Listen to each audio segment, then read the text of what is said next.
nag-activate, umilaw na po yung ating solar plug light. Ganda ng view, no? So yung ating system ng plug light is tinatawag na photocell. Kapag lumubog na yung haring araw o nadiliman na po yung ating solar panel, is automatically na mag-on siya. So kahit brown out, ayan, safe nang bumaba yun mga estudyante, lalo na kapag inabot sila ng gabi sa klase. Ayan, kung just in case na magkakaroon ng brown out, safe na kasi meron ng solar plug light. Ayan. So, yung NHC po pala, NHC High School, is gumagamit na rin po ng solar, no? Ayan.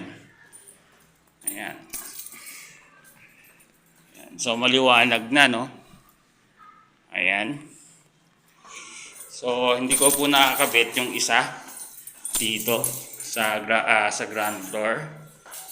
Pero yung kabuuan po ng NHC, may partial na po. Ayan.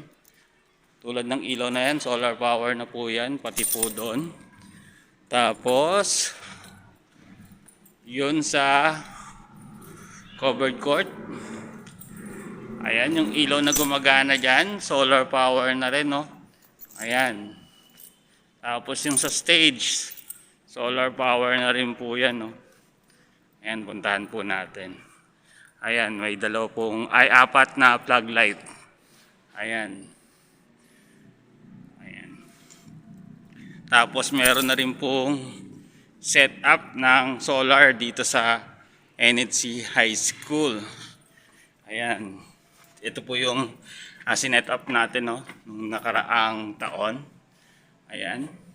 So yun sa stage, ayan, power na siya ng solar. Yung sa stage, ayan, lalakbo muna natin. Ayan, no.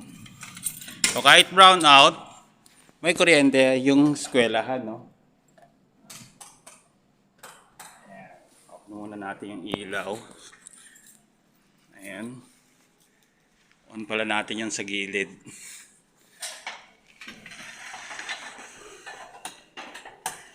Ayan. Ayan.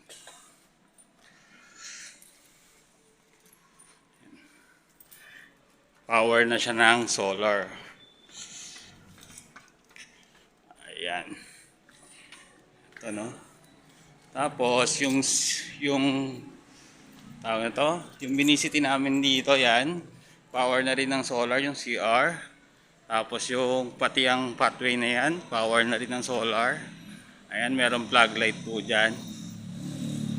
Ayan. Ayan, so yung NHC High School is gumagamit na ng solar power. Ayan. Ayan, tapos yun, solar power na rin yun.